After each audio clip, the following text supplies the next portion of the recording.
For this project, I'm utilizing some leftover layer cake pieces here. Because it's a 6-point star, I have pieces here. And what I'm going to do is I'm simply going to stitch the green to the red. I have this template here. This is a nice 60-degree diamond. And I've gone ahead and made this printable template that you can download and use yourself. What you would do is simply print 2 of these.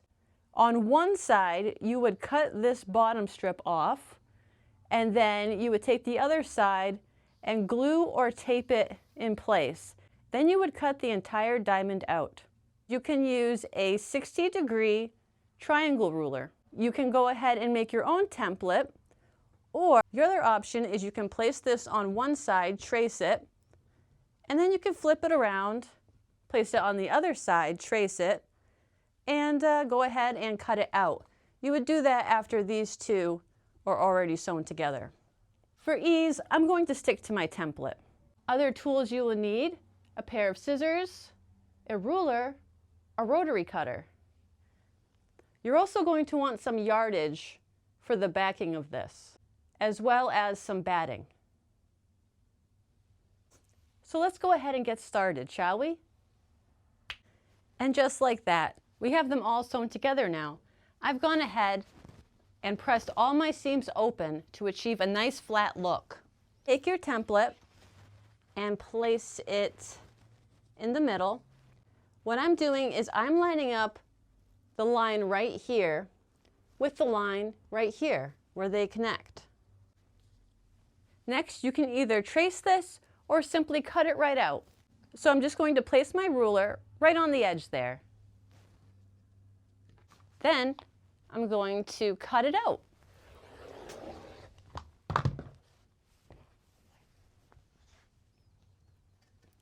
Do this on all sides.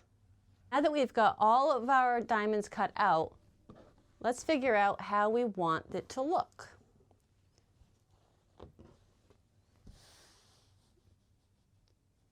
This gives it a nice, Christmassy, scrappy appearance, I think.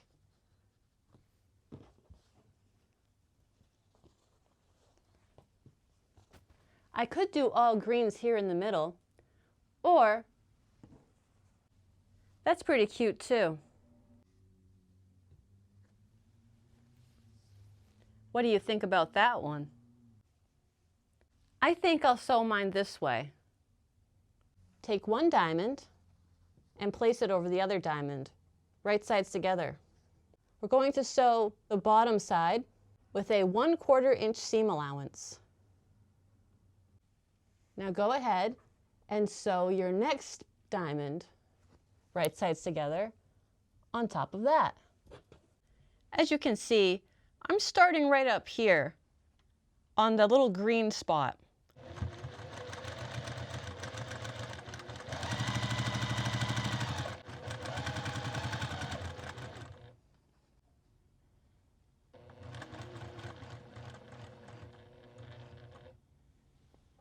Don't forget to backstitch.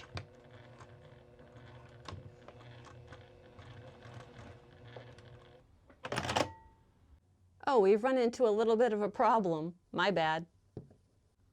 I'll go ahead and unpick that. There we go. Let's go ahead and sew up the other side. Now we'll sew the top to the bottom.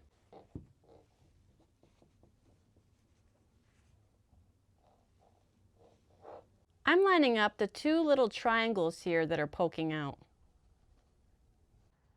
When I bring this to the iron, I'm going to press this open and this open, the same on the other side. Make sure that's good and lined up. Use pins if it's more helpful for you.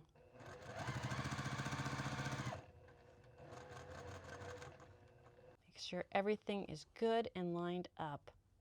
Get those seams together.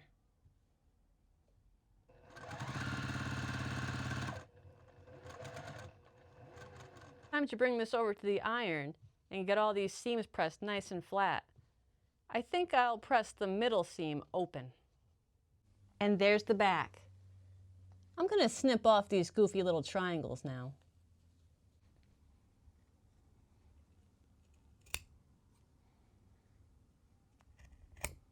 Wow, that came together fast, didn't it? Let's go ahead and finish it up. Grab your batting. Grab your 1 yard of backing fabric. Place your fabric right side up. And then place your star right sides down. Pin in place.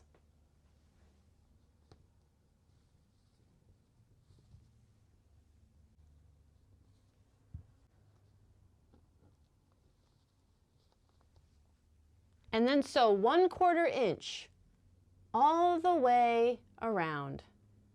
But be sure to leave a hand-sized opening where we can fit our hand into in order to turn it out later. Very important. All right, there we go. Remove all of your pins and let's go ahead and cut this out. You are going right up next to that star and just cutting it out. Very simple.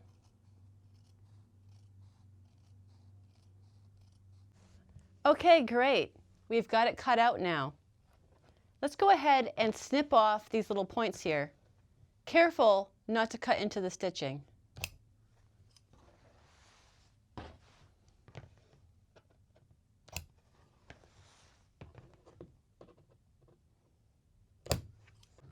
Now what I'm going to do is I'm going to make a little snip in between these corners here. Not a lot, just a little bit.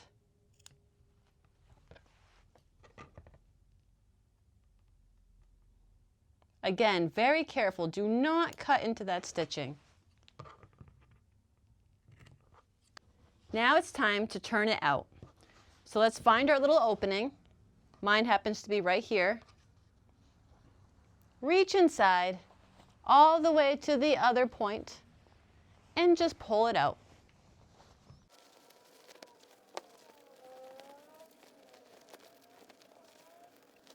Next, take a bag turner or some other type of tool, but make sure it's nothing too pointy. You don't want to shoot through the ends of your star now, do you? Sometimes our little points like to misbehave. So it may be helpful to cut a little bit of bulk off around the edges of the points.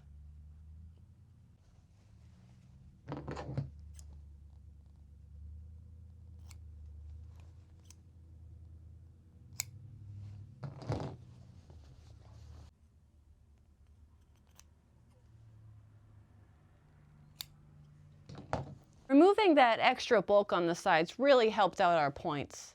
They started behaving right after that. So now we're going to flatten it down a bit. Unfortunately, I've got a little bit of a pucker over here. It could be that I sewed too close onto the other side there. I don't know. Either way though, after a good ironing, I don't think it'll be that noticeable. But hey, it happens. What you're going to do now is you're just going to sort of roll it a little bit. That way the top is on the top, the bottom is on the bottom, and they are evenly placed, one on top of the other.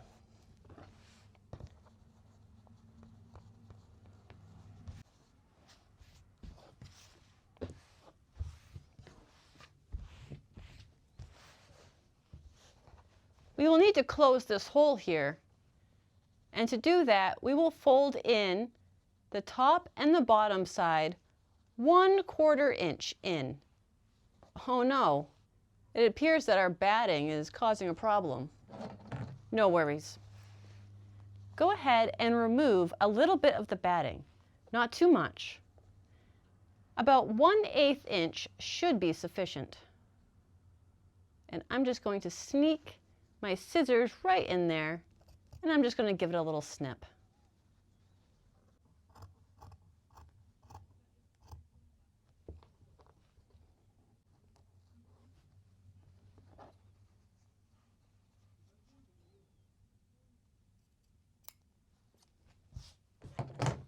Okay. Now, let's continue.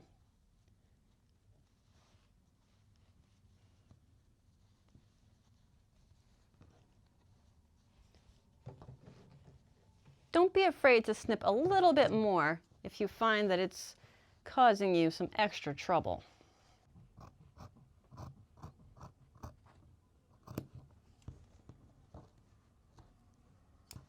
All right, that takes care of that. Now, go ahead and fold it in.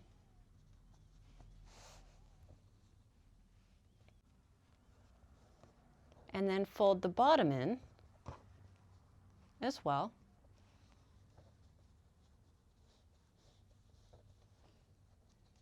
Perfectly fine if the bottom takes in some of that batting.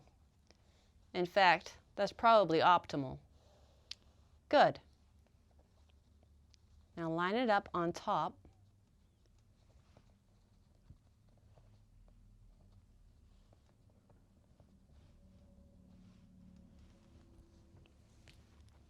Grab some pins or clips, whichever you prefer, and we'll lock that into place. Okay, good. Now that you have that sufficiently pinned, let's take it over to the iron and give it a really good press. Wow, that looks fantastic. Now it's time to close up that hole. You've got a couple of options here. You can either use a ladder stitch and sew it up on the side, or you can use your sewing machine. Simply place the foot very close to the edge and sew all the way around. You can then finish with a top stitch. Wow, that sure is lovely, isn't it? And it's sewed up so quick. Under 2 hours to finish this entire table topper. And don't feel confined to using precuts or scraps. You can also use yardage. Just think, you could use jelly rolls to give it a whole different look. The possibilities are endless. Let me know down below if you plan on making this project. Let me know what you would have done differently. It might help another quilter. Thank you so much for watching, and happy sewing!